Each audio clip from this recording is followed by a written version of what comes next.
अस्सलाम वालेकुम व्यूअर्स, कैसे हैं आप सब। उम्मीद है खैरियत से होंगे। आप लोग देख रहे हैं नेक्सस स्टेट टीवी और मैं हाजिर हूं एक लेटेस्ट वीडियो के साथ।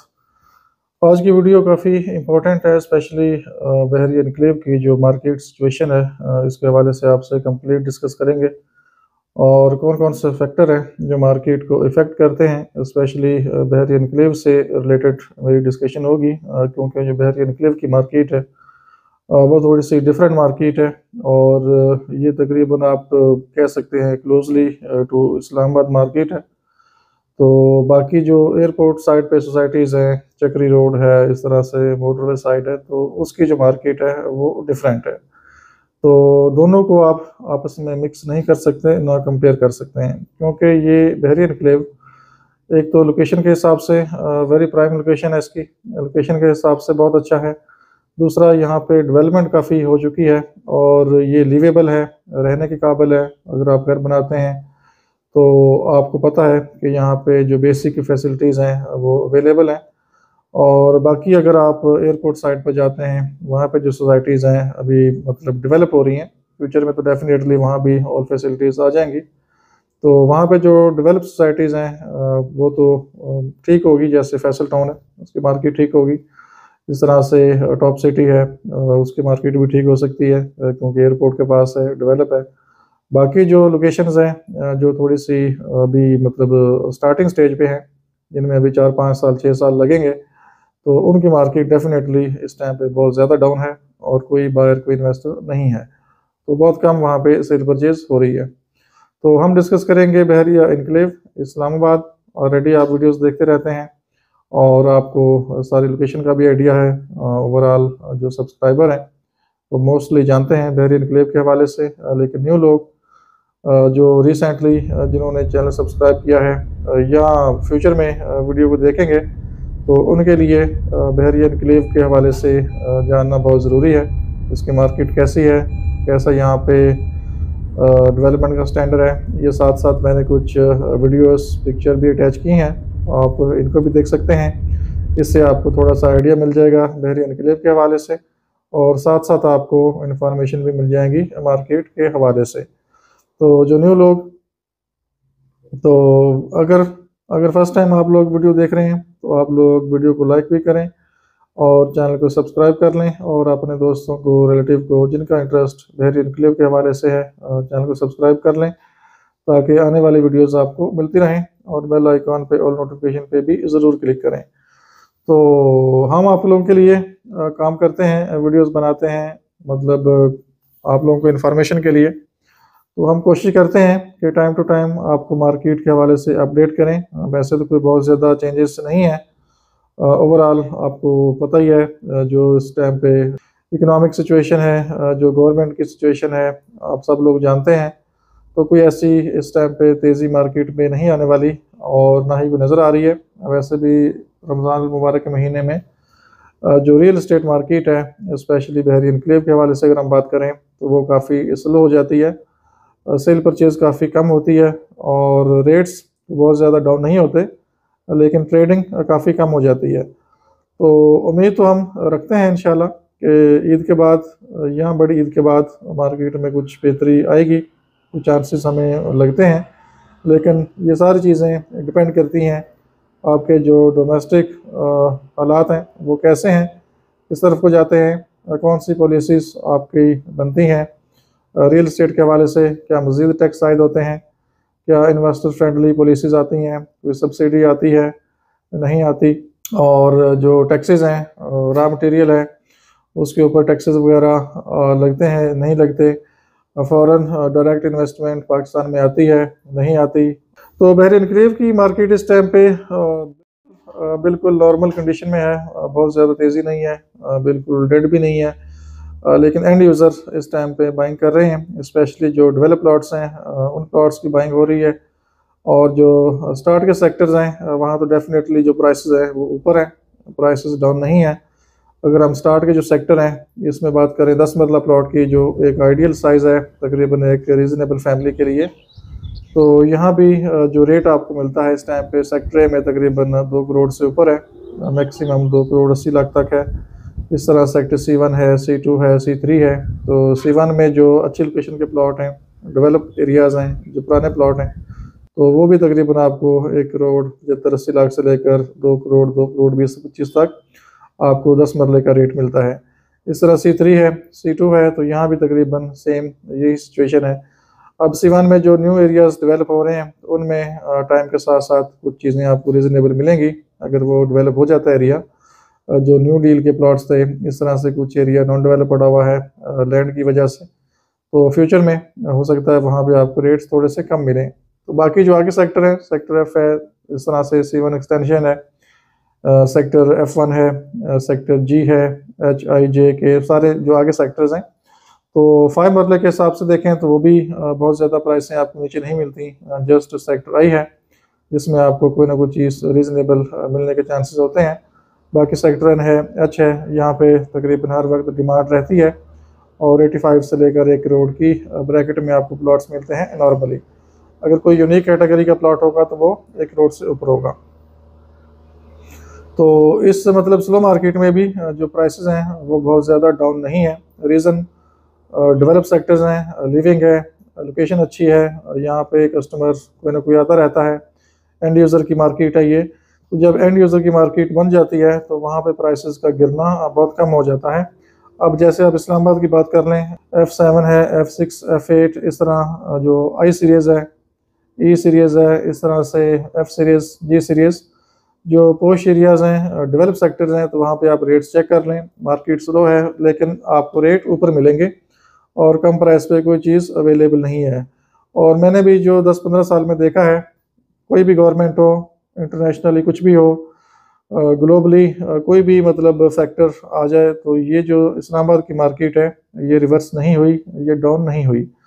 बाकी जो सराउंडिंग में सोसाइटीज़ हैं या सेमी गवर्नमेंट या प्राइवेट सोसाइटीज़, तो वहाँ पे काफ़ी मतलब फ्लक्चुएशंस आती रहती हैं।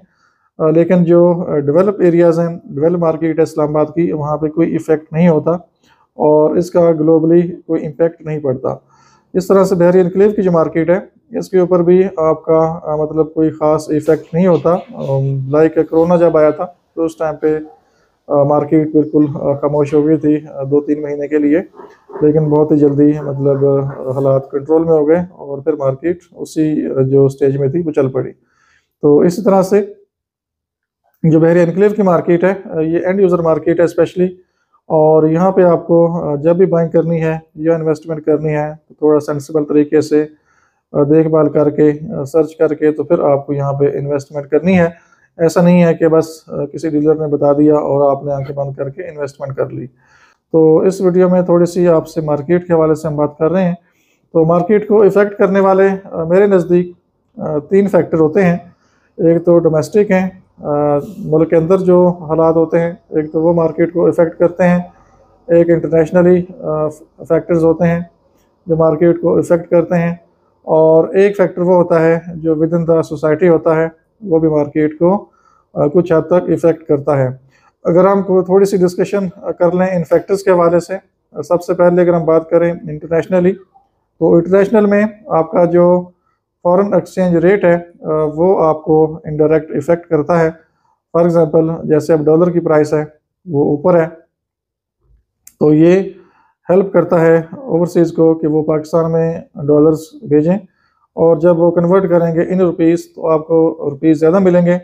और रियल एस्टेट मार्केट इस टाइम पे स्लो है, तो यहाँ पे आप अच्छा प्लॉट अच्छी प्राइस पे ले सकते हैं।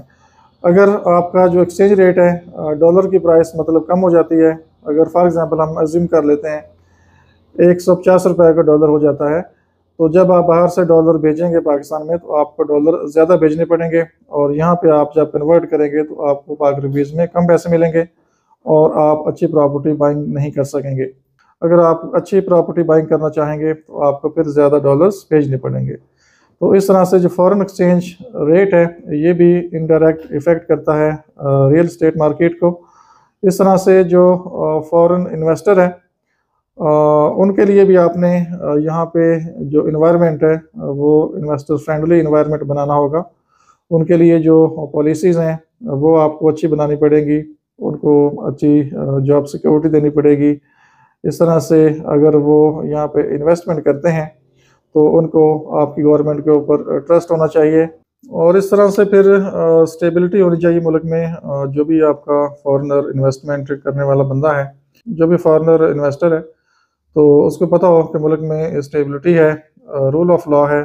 अगर मैं कहीं भी इन्वेस्ट करूंगा, अगर मैं पाकिस्तान में या कहीं भी अगर मैं इन्वेस्टमेंट करूंगा, तो मेरी जो इन्वेस्टमेंट है वो सेफ़ एंड सिक्योर होगी और मुझे गवर्नमेंट की तरफ से भी प्रॉपर प्रोटेक्शन होगी। और कोई भी ऐसी इलीगल चीज़ जहाँ पे मैं इन्वेस्टमेंट कर रहा हूँ नहीं होगी। तो इसलिए आपको जो पॉलिसीज़ हैं वो अच्छी बनानी पड़ेंगी और उनको ट्रस्ट देना पड़ेगा, उनको एतमाद में लेना पड़ेगा। और आपकी जो गवर्नमेंट है वो प्रॉपर डेमोक्रेटिक जो प्रोसेस है उसको फॉलो करे।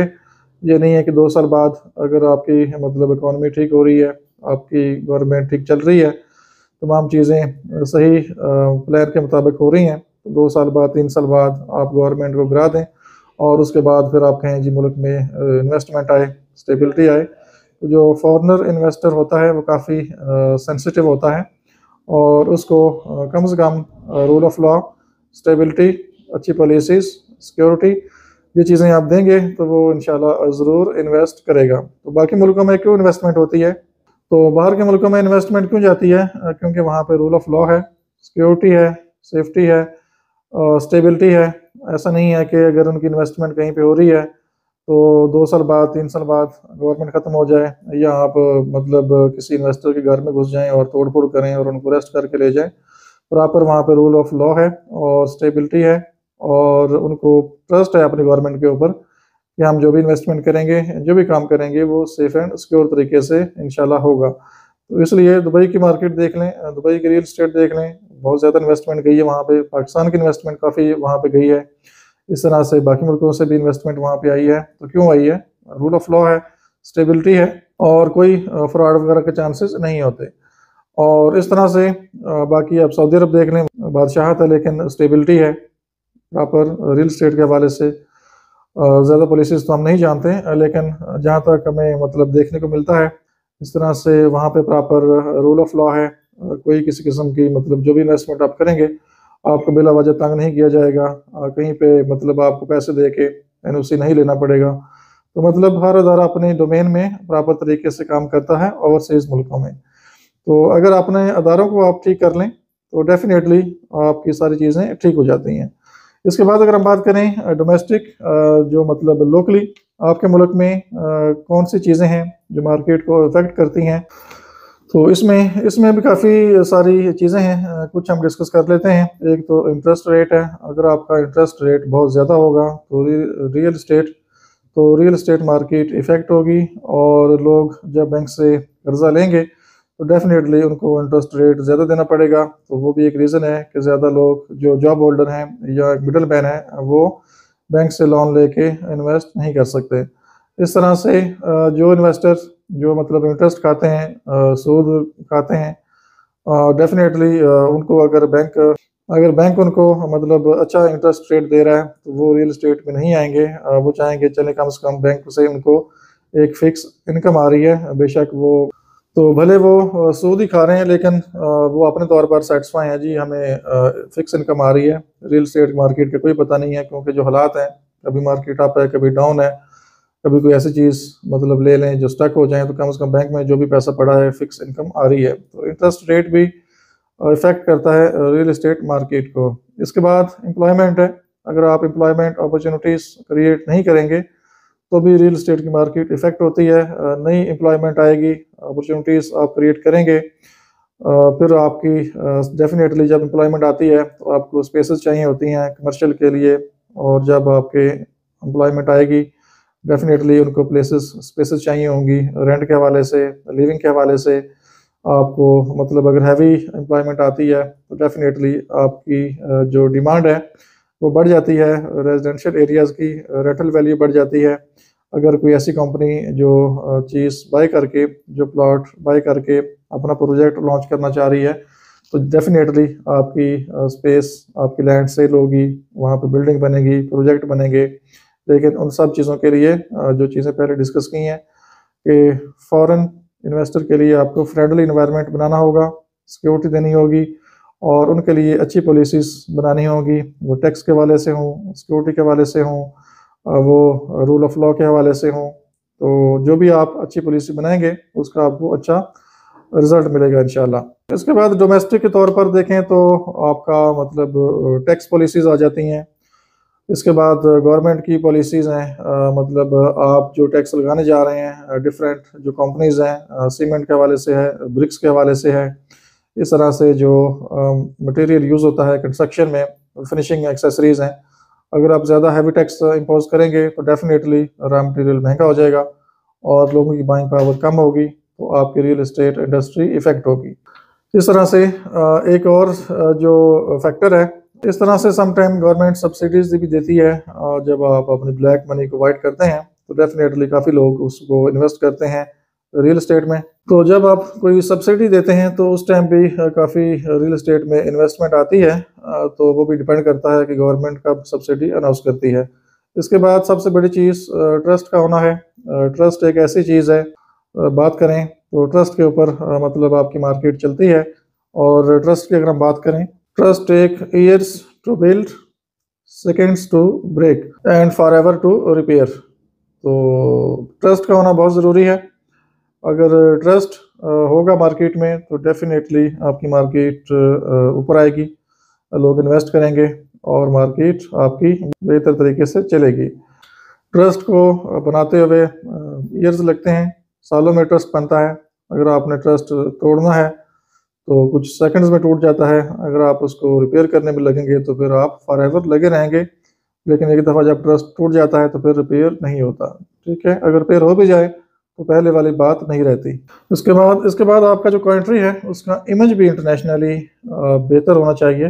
ये नहीं है कि मतलब लूट मार, करप्शन केसेस, अफरा तफरी, प्रोटेस्ट, धरने, इस तरह से मतलब आए दिन कोई ना कोई मुल्क में दंगा फसाद लगा रहे, तो इससे भी स्टेबिलिटी नहीं आती और मार्केट इफेक्ट होती है और आपका जो इमेज है इंटरनेशनली वो अच्छा नहीं रहता। और जो भी फॉरेनर इन्वेस्टर है वो तो यही सोचता है कि पता नहीं इस मुल्क में क्या होगा क्या नहीं होगा, कोई स्टेबिलिटी नहीं है, कोई सुकून नहीं है, पीस ऑफ माइंड नहीं है। इन्वेस्टमेंट लेके जाएं, पता चले रास्ते में ही कोई लूट ले, एयरपोर्ट से निकलें और आगे से पता हो कि माशाल्लाह खड़े हुए हैं और बस फिर सारा कुछ ही गायब है। तो पीस ऑफ माइंड और मुल्क में सुकून का होना बहुत ज़रूरी है। और जो डेवलपर और बिल्डर्स का अपने बिजनेस के साथ सिंसियर होना बहुत ज़रूरी है और वर्क में ट्रांसपेरेंसी और ट्रस्ट का होना बहुत ज़रूरी है। और अगर आप अपने बिजनेस के साथ सिंसियर हैं, बिल्डर और डेवलपर ठीक काम कर रहे हैं, अच्छा काम कर रहे हैं, लीगली काम कर रहे हैं और प्रॉपर काम कर रहे हैं, तो ऑटोमेटिकली जो एंड यूज़र है, क्लाइंट है, इन्वेस्टर है, वो आपकी सोसाइटी में या आपके मुल्क में ऑटोमेटिकली इन्वेस्टमेंट करेगा और वो अपनी इन्वेस्टमेंट से ज़रूर फ़ायदा उठाएगा इंशाल्लाह। इसके बाद आपकी जो इकॉनमी है वो भी स्टेबल होनी चाहिए। और स्टेबल इकॉनमी आप समझें कि एक फाउंडेशन है ग्रोइंग रियल स्टेट के लिए। ऐसा नहीं है कि मतलब एक अच्छी इकॉनमी जब चल रही हो तो बीच में आप कूद जाएं और मतलब सारा निज़ाम धरा भरम कर दें, हर चीज़ को डिस्टर्ब कर दें और आपकी जो इकॉनमी है वो स्टेबल ना हो, जीडीपी 6 से आपकी माइनस पे आ जाए या ज़ीरो पे आ जाए। इस तरह से अगर प्लस माइनस आपकी इकॉनमी होती रहेगी, जीडीपी आपका प्लस माइनस होता रहेगा, फाइनेंशियल स्टेबिलिटी नहीं आएगी, तो भी आपकी जो रियल एस्टेट मार्केट है वो प्रॉपर ग्रो नहीं कर सकती। इसके अलावा और भी काफ़ी सारी बातें हैं, चीज़ें हैं, नॉर्मली आप लोग सब जानते होंगे, आप थोड़ा सा सर्च भी कर सकते हैं। तो जो इस टाइम पे करंटली मतलब चीज़ें इफ़ेक्ट कर रही हैं रियल एस्टेट मार्केट को, कोशिश की है कि थोड़ा सा मैं आपसे डिस्कस कर सकूं। वैसे तो काफ़ी चीज़ें आपको ऑलरेडी माशाल्लाह पता होंगी, आप लोग भी माशाल्लाह एजुकेटेड हैं, पढ़े लिखे हैं। और जितने भी सब्सक्राइबर हैं अल्लाह का शुक्र है कि वो तकरीबन 90% एजुकेटेड पढ़े लिखे हैं, क्योंकि मैंने मतलब 2 नंबर तरीके से कोई भी ऐसी कंपेन नहीं की कि अपने सब्सक्राइबर को मतलब इंक्रीज़ किया जाए। तो जितने भी सब्सक्राइबर हैं उनमें से मेरे ख्याल है 99% जेन्युइन सब्सक्राइबर हैं जिनका इंटरेस्ट रियल एस्टेट से है, मोस्टली बहरी इनक्लेव के हवाले से। तो मैंने कभी ऐसी कंपेन नहीं की कि अपने सब्सक्राइबर को इंक्रीज़ करने के लिए और 3-4 हज़ार, 5 हज़ार, 6 हज़ार, 8 हज़ार, 10 हज़ार करने के लिए तो मैं कोई आर्टिफिशियल ऐसी कोई कैंपेन लॉन्च करूं। तो इसलिए मैं कभी कभी आपसे रिक्वेस्ट करता हूं कि जिनका इंटरेस्ट रियल स्टेट में है वो सब्सक्राइब कर लें, और जिनका इंटरेस्ट रियल स्टेट में नहीं है वीडियोस को देखते हैं तो उनके सब्सक्राइब करने का हमें कोई फ़ायदा नहीं है। अगर उनको कोई इन्फॉर्मेशन मिल जाती है तो अच्छी बात है। अगर उनका इंटरेस्ट रियल स्टेट में मतलब किसी भी हवाले से है, अपार्टमेंट के हवाले से है, फ्लैट के हवाले से है, कमर्शियल के हवाले से है, प्लॉट्स के हवाले से है, हाउसेस के हवाले से, शॉप्स के हवाले से, या वैसे ही वो रियल स्टेट का बिज़नेस समझना चाह रहे हैं कैसे होता है, काम कैसा होता है, तो मेरी ये तकरीबन 800 से ऊपर वीडियोज़ हैं बहरीन इनकलेव के हवाले से मोस्टली। तो मैंने स्टार्टिंग में काफ़ी आपको मतलब एजुकेट किया है रियल स्टेट के हवाले से, कैसे आपने बिज़नेस करना है, कैसे काम करना है, क्या चीज़ें आपके पास होनी चाहिए, कितना नॉलेज, कितनी एजुकेशन, कैसे ऑफिस को आपने चलाना है, सारी चीज़ें मैंने तकरीबन डिटेल में आपसे डिस्कस की हैं। तो दोबारा भी इंशाल्लाह हम टाइम टू टाइम चीज़ें डिस्कस करेंगे। एक चीज़ इसमें मिस हो गई है, इनसाइड द सोसाइटी कुछ पॉलिसीज़ ऐसी होती हैं जो कि real estate with in the society उसको इफ़ेक्ट करती हैं। अगर आप गलत पॉलिसीज़ बनाते हैं, ऐसे गलत डिसीजंस आप लेते हैं जो कि इन्वेस्टर्स को मतलब परेशान करते हैं, आप राइट टाइम पे राइट इन्फॉर्मेशन नहीं देते, तो कोई भी आपकी सोसाइटी, कोई भी सोसाइटी जो अपने क्लाइंट को सही इन्फॉर्मेशन ना दे, डील अनाउंस करते हुए क्लैरिटी ना दे कि इतनी डाउन पेमेंट है, इतनी इंस्टॉलमेंट है और ये इंस्टॉलमेंट आपने इस टाइम पे देनी है, और जब वो फॉर्म जमा हो जाएं उसके बाद आप 2-4 महीने बाद, 6 महीने बाद इंस्टॉलमेंट स्टेटमेंट पे लगा दें बगैर नोटिफाई किए हुए और बगैर बताए हुए, तो उस टाइम जब कस्टमर या एंड यूज़र फिर देखता है ये तो लैक ऑफ इन्फॉर्मेशन है, हमें इन्फॉर्मेशन दी नहीं गई और बताया कुछ गया था, कहा कुछ गया है, इस तरह से आप चीज़ें मतलब बुकिंग अनाउंस कर देते हैं, काम स्टार्ट होता है, प्लॉट सेल आउट करते हैं, काम स्टॉप हो जाता है। इस तरह से और पॉलिसीज़ हैं, प्लॉट चेंज कर देते हैं बगैर नोटिफाई किए हुए, या कोई ऐसी पॉलिसी आप बनाते हैं जो कि एक नेगेटिव इम्पैक्ट डालती है कस्टमर के ऊपर। पोजेसन चार्जेस हैं, यूटिलिटी चार्जेस हैं, बहुत ज़्यादा बढ़ा देते हैं। इस तरह से सरचार्ज की जो अमाउंट है उसकी पॉलिसी में आप तब्दीली ले आते हैं, जी हम तो ये माफ़ नहीं करेंगे, आपको पे ऑफ करना ही करना है। तो इस तरह की और भी कई पॉलिसीज़ हो सकती हैं जो कि इन्वेस्टर फ्रेंडली या क्लाइंट फ्रेंडली ना हो। तो ये फिर जो पॉलिसीज़ हैं डायरेक्टली इम्पैक्ट डालती हैं लोकल जो सोसाइटी है उसके ऊपर, और उनकी जो बाइंग सेलिंग है स्लो हो जाती है, और नेक्स्ट टाइम फिर वो इन्वेस्टर जो ऑलरेडी मतलब इस फेज से गुजर चुके हों वो अवॉइड करते हैं ऐसी सोसाइटी में इन्वेस्टमेंट करने में। इसलिए सोसाइटी को भी चाहिए कि प्रॉपर तरीके से सही इन्फॉर्मेशन इन टाइम दें अपने कस्टमर को, अपने जो भी उनके क्लाइंट्स हैं उनको सही इन्फॉर्मेशन टाइम पे दें। अगर कोई इंस्टॉलमेंट ड्यू हो रही है 1 महीना पहले उनको प्रॉपर नोट्स दें, उनको व्हाट्सएप करें, बताएं कि ये आपकी ड्यू डेट है। जब आपने बुकिंग अनाउंस करनी है फॉर्म की बैक साइड पे या फॉर्म के साथ पूरा शेड्यूल आपके पास अटैच होना चाहिए कि जो बंदा प्लॉट ले रहा है उसको पता हो कि इस टाइम पे ये पेमेंट मैंने देनी है। अगर वो अफोर्ड कर सकता है तो वो प्लॉट बाय करे, अगर उसके पास उस टाइम पे पेमेंट नहीं है तो वो फिर प्लॉट बाय ना करे, वो वेट करे, अपनी पेमेंट इकट्ठी करे, उसके बाद जब पेमेंट आ जाए तो उसके हिसाब से वो अपना प्लान कर सके, बाइंग कर सके। तो इसलिए जब भी आप कोई भी चीज़ अनाउंस करें तो उसमें ट्रांसपेरेंसी होनी चाहिए, क्लैरिटी होनी चाहिए। ऐसा नहीं है कि 1-2 डीलर्स को आपने डील दे दी तो उन्होंने आगे अपनी इन्फॉर्मेशन स्प्रेड करना शुरू कर दी, तो ऐसे में क्लाइंट ख़राब होता है और मिस इन्फॉर्मेशन जब हम देंगे वो हमारी साइड से भी मिस इन्फॉर्मेशन फिर जाती हैं, क्योंकि क्लैरिटी सोसाइटी की तरफ से नहीं होती। तो गुजारिश करेंगे कि जो भी डील आए सोसाइटी की तरफ से हर चीज़ प्रॉपर क्लियर हो, और जो कमिटमेंट आप करें, अगर आपने 1 साल का टाइम दिया है या 6 मंथ का टाइम दिया है तो उस टाइम पे आप पोजीशन हैंड ओवर करें। 2-4 महीने आगे पीछे हो सकते हैं लेकिन ऑन ग्राउंड नज़र आए कि इस टाइम पे पोजीशन मिल जाएगा। तो बाकी इंशाल्लाह आपसे डिस्कस चीज़ें करते रहेंगे। अपना बहुत सा ख्याल रखिए, हमें इजाज़त दीजिए। अल्लाह हाफिज़।